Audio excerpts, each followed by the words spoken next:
Hey everybody, my name is Michael McDowell, and it is great to be with you today. Today we're going to talk a little bit about how we take this Rigor Redefined Placemat and use it within our continuous improvement plans. This may be an individual teacher. You might think, okay, how do I work on my habits? How do I get better in terms of supporting students in their learning? Or you might be thinking about how do we do this together within a professional learning community?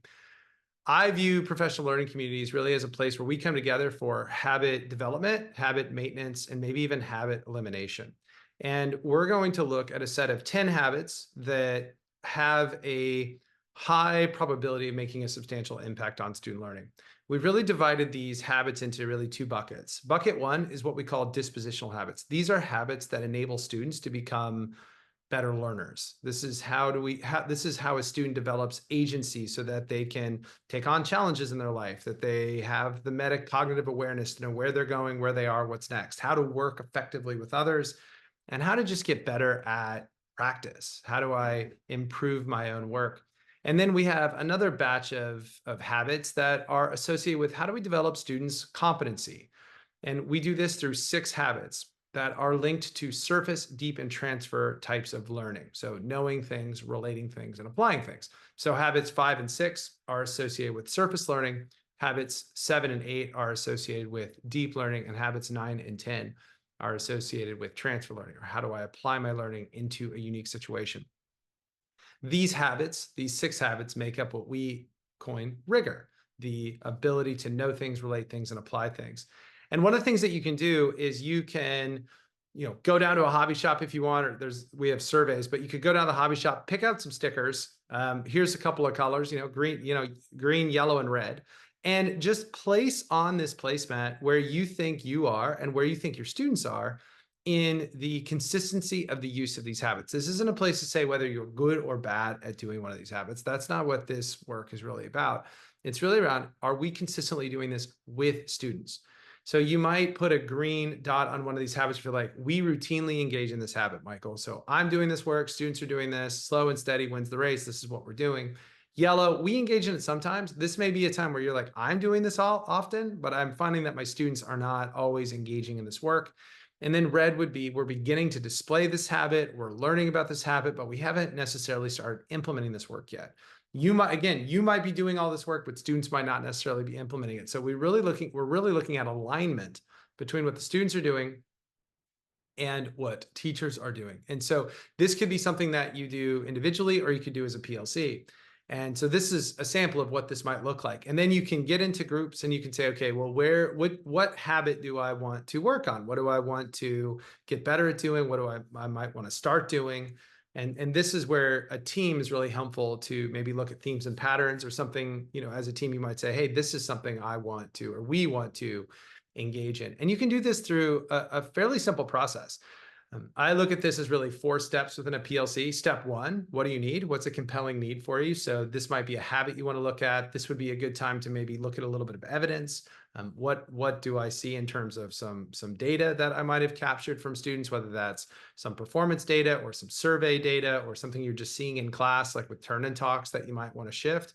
We then go into see it. What would be that observable change we'd want to see in 3 to 6 weeks time?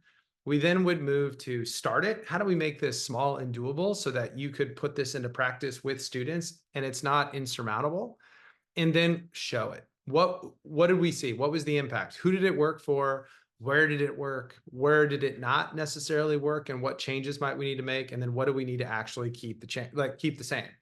And these to me are the 4, I think, power questions that I'd be asking across those 4 steps of a professional learning community. What's compelling? What's observable? How would I start this? That would be small and doable. And then how do I demonstrate that impact with others? What did we learn? Again, it's not about your proficiency, it's about your progress. What growth did we make, and where did we not make it? And what can we learn from that? To me, that's a healthy way of getting better in terms of our work, and students getting better in terms of their overall learning.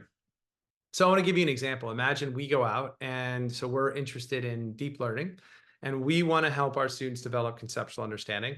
So I go out and I do a little bit of a pre-assessment. I'm going to see when my students answer questions for me, when they do a quick turn and talk, when they're doing some small group activities, are they speaking in class? Are they speaking in fragments? Are they using full sentences? Are they using full sentences with academic vocabulary?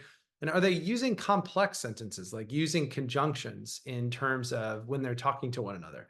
So I might go and just take a quick tally and see where they are. And you can see in this data, we have students all across those specific areas. But we can see that we've got kind of a large group of students, 12, that they're engaging in full sentences, but they're not moving it to that complexity level that we'd really like to see. So we decide, let's just say that that's what we want to hone in on. So now we need to figure out, okay, well, what's something small and doable in a few weeks' time so I can get the majority of those 12 students to move over to use more complex sentence structure. So I might use something like 2-box induction. This is a simple practice where we give students 2 boxes and we say, what's similar and different between this box and this box? So you might look at box 1 and say, okay, well, what's going on in this box? It's related to this box because this box is related to this box, but there's something different between the 2 boxes. And then we say, okay, so what's unique about box 1 versus box 2, or the left box and the right box? So an example might be something like this, where I might show them the first step, 33/50ths and 0.33, and say, how is 33/50ths similar to 0.33? And they might say 33/50ths is similar to 0.33 because they're both parts of a whole. But 33/50ths is a fraction and 0.33 is a decimal. But then as we start to slowly reveal more data, we start to see that those trends may shift until eventually, hopefully, students will say, you know what, the things on the left, they're all greater than a half, and the things on the right are all less than a half. And so we do that over and over and over, helping students make connections between different ideas to form more complex sentences. And then we come back a few weeks later, and did we see a change? And you can see in this particular data set, they did. We saw more students move over, not all of them, but more students move over. And we didn't see much of a change in the other students. And part of that is because we didn't target small routines that might move them into that next phase in terms of their learning. And to me, that's great learning. Now we have the next 3 weeks, we might want to look at supporting those students. And this is really what this type of work looks like, sounds like, feels like in terms of habit development. What's something that's small and doable? What's something that's observable?